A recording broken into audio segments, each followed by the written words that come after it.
नमस्कार, झारखंड समाचार में आप सबका का स्वागत है। आइए जानते हैं सुबह से लेकर शाम तक की तमाम बड़ी खबरों को। इससे पहले चैनल को सब्सक्राइब नहीं किया है तो प्लीज चैनल को सब्सक्राइब कर बेल आइकन को प्रेस कर दीजिए ताकि खबरों का अपडेट आपको मिलता रहे।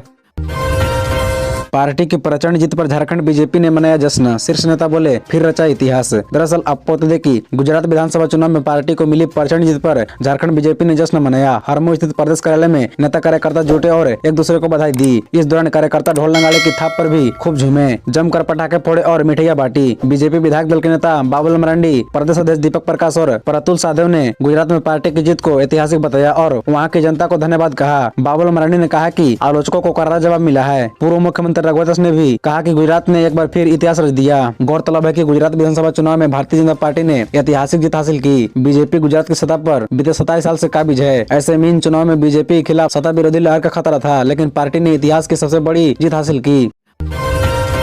27 जनवरी को रांची में होगा भारत न्यूजीलैंड का T20 मैच, बीसीसीआई ने की घोषणा। दरअसल आपको बता दें कि झारखंड में एक बार फिर अंतर्राष्ट्रीय क्रिकेट मैच की मेजबानी मिली है। राजधानी रांची स्थित JSC स्टेडियम में भारत और न्यूजीलैंड के बीच T20 मैच खेला जाएगा। यह मैच 27 जनवरी को होगा। बीसीसीआई ने गुरुवार को इसकी आधिकारिक घोषणा की है। आपको बता दें कि न्यूजीलैंड की टीम नए साल में 6 मैचों की सीरीज खेलने भारत आ रही है। भारत और न्यूजीलैंड के बीच 3 वनडे और 3 T20 मैचों की श्रृंखला खेली जाएगी। गौरतलब है कि भारत और न्यूजीलैंड के बीच द्विपक्षीय सीरीज का आगाज एक दिवसीय मुकाबले के साथ होगा। 3 वनडे मैचों की सीरीज का पहला मुकाबला 18 जनवरी को हैदराबाद में खेला जाएगा। दूसरा वनडे 21 जनवरी को रायपुर में और तीसरा वनडे 24 जनवरी को इंदौर में खेला जाएगा। वहीं 3 मैचों के T20 श्रृंखला की शुरुआत 27 जनवरी से होगी। पहला मुकाबला ही रांची के झारखंड स्टेट क्रिकेट एसोसिएशन के स्टेडियम में खेला जाएगा। दूसरा मैच 29 जनवरी को लखनऊ और तीसरा मैच 1 फरवरी को अहमदाबाद के नरेंद्र मोदी स्टेडियम में होगा।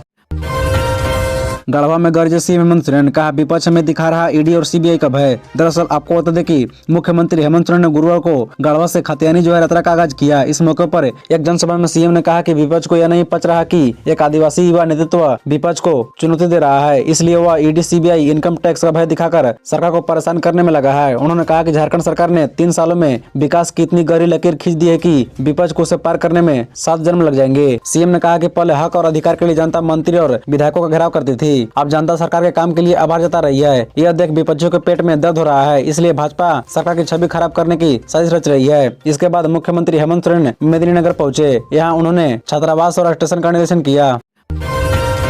गोला गोलीकांड मामला, ममता देवी सहित 13 लोग दोषी, जा सकती है विधायकी, बढ़ेगी कांग्रेस की मुश्किल। दरअसल आपको बता दें कि गोला गोलीकांड से जुड़े मामले में गुरुवार को अदालत ने रामगढ़ की कांग्रेस विधायक ममता देवी समेत 13 लोगों को दोषी करार दिया। यह सुनवाई अपर जिला एवं सत्र न्यायाधीश चतुर्थ सह विशेष न्यायाधीश MP MLA कुमार पवन की अदालत में हुई। सजा पर सुनवाई के लिए 12 दिसंबर की तिथि निर्धारित की गई है। न्यायिक हिरासत में जेल भेज दिया गया। बता दें कि 29 जुलाई 2016 को रामगढ़ जिले के गोला स्थित इंग्लैंड पावर प्लांट के पास गोलीकांड हुआ था, जिसमें 2 लोग मारे गए थे। इस मामले में सभी पर IPC की विभिन्न धाराओं के तहत आरोप गठित किया गया था। मामले में सरकार की तरफ से पैरवी कर रहे अधिवक्ता शंकर बनर्जी ने कहा कि वे 12 तारीख को अधिक से अधिक सजा की मांग करेंगे। वैसे भी पार्टी में जितनी धाराओं में विधायक को दोषी करार दिया गया है, कोर्ट उन्हें लंबी सजा ही देगा। गौरतलब है कि कानून के मुताबिक यदि किसी जनप्रतिनिधि को किसी भी मामले में 2 साल से अधिक की सजा होती है तो उसे अयोग्य करार दिया जाता है। ऐसे में रामगढ़ विधायक ममता देवी की मुश्किलें बढ़ने वाली है। यदि उन्हें गोला गोली कांड में 2 साल या इससे अधिक साल की सजा होती है तो उन्हें विधायकी छोड़नी होगी।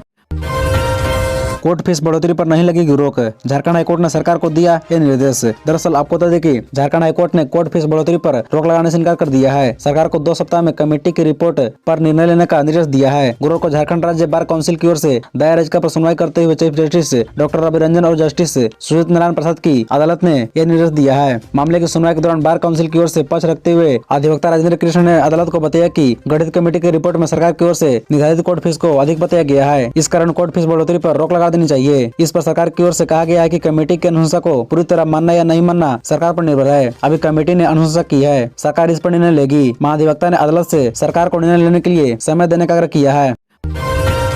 सीएम हेमंत से बोले बाबूलाल, जांच आगे बढ़ेगी तो आप तक जाएगी, लालू जैसा होगा हाल। दरअसल आपको बता दें कि मुख्यमंत्री हेमंत सोरेन ने गुरुवार को खतियानी जोहर यात्रा की शुरुआत गढ़वा से की। वहां मुख्यमंत्री ने कहा कि एक आदिवासी राज्य को विकास के रास्ते पर ले जा रहा है, यह विपक्ष को पच नहीं रहा। मुख्यमंत्री ने बीजेपी पर निशाना साधते हुए कहा कि हमारी सरकार को ईडी सीबीआई और इनकम टैक्स का भय दिखाया जा रहा है, लेकिन 3 साल के कार्यकाल में विकास का जो लकीर हमने खींची है वो बीजेपी इसे 7 साल में भी नहीं मिटा पाएगा। सीएम के इस बयान पर अब बीजेपी नेता बाबुल मरांडी ने पलटवार किया है। बाबुल मरांडी ने अपने आधिकारिक ट्विटर अकाउंट पर सीएम हेमंत के बयान वाली खबर की कटिंग शेयर करते हुए लिखा कि आप सही कर रहे हैं हेमंत जी, 3 सालों में भ्रष्टाचार, दुराचार, अत्याचार की न मिटने वाली ऐतिहासिक लकीर खींचकर आपने सोरेन के 7 पीढ़ी के लिए बेशुमार दौलत इकट्ठा किया है। आगे आपकी दुर्गति देखकर आपका रिकॉर्ड आपके साथ क्या 70 पीढ़ी भी कोई तोड़ने की हिम्मत नहीं करेगा। गौरतलब है कि बाबूलाल मरांडी पहले भी सोरेन पर गलत तरीके से संपत्ति अर्जित करने का आरोप लगा चुके हैं।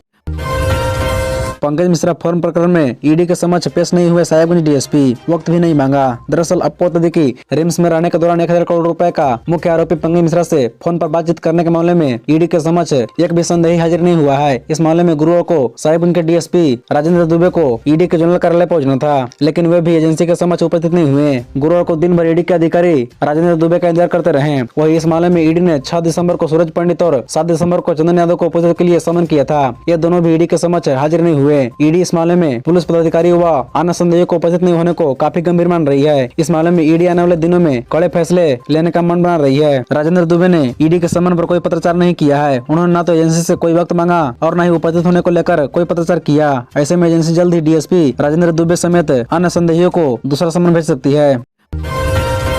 आरोपी पंकज मिश्रा की उड़ गई है नींद, सीआईपी में नशा मुक्ति का इलाज करा रहे हैं पंकज मिश्रा। दरअसल आपको बता दें कि अवैध खनन और मनी लॉन्ड्रिंग में मुख्य आरोपी बरहेट के विधायक प्रतिनिधि पंकज मिश्रा की इन दिनों नींद उड़ गई है। पंकज मिश्रा का सीआईपी में इलाज चल रहा है, लेकिन खबर है कि वह सो नहीं पा रहे हैं। पंकज मिश्रा को जबरन इलाज के लिए सीआईपी में ले जाया गया है। पंकज मिश्रा की नशे की लत का यह इलाज चल रहा है। पंकज मिश्रा यहाँ बेचैन रहते हैं। पंकज मिश्रा को सिर दर्द निवारक और बेहोशी की दवा फोर्टविन का सेवन करने की आदत पड़ गई है। डॉक्टर इन नशीली दवा की लत से पंकज मिश्रा को बचाने में लगे हैं। यही वजह है कि पंकज मिश्रा का इलाज अब सीआईपी में नशा मुक्ति केंद्र में किया जा रहा है। पंकज मिश्रा आसानी से दवा की लत छोड़ सके, इसके लिए रिप्लेसमेंट थेरेपी दी जा रही है। इस इलाज में उन्हें कम पावर वाली नशीली दवा दी जाती है। डॉक्टरों का कहना है कि धीरे धीरे इसका डोज कम किया जाएगा। अभी इस दवा से ही उन्हें नींद आती है, अगर ना दे तो वो रात भर जागे रहते हैं। खबरों से जुड़े रहने के लिए चैनल को सब्सक्राइब, वीडियो को लाइक एवं एक दूसरे से शेयर जरूर करें। धन्यवाद।